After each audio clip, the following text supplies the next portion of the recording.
Nadiskubre ng kapulisan ang mga abandonadong iligal na paputok at kagamitan sa isang liblib na lugar sa barangay Malabago, Calasiao, Pangasinan, Sabado ng hapon.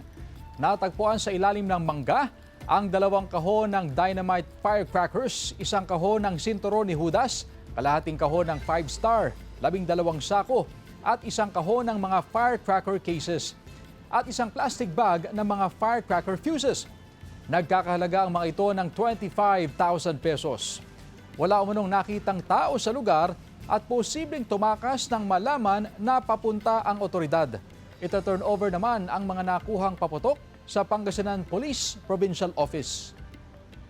Alam natin kung kanino pong may-ari yung loot para ma-imbestigan natin yung ongoing pa yung investigation natin para kung makumpleto natin yung mga dokumento at mayroong probable cause na ma-filean siya ng kaso ay papay.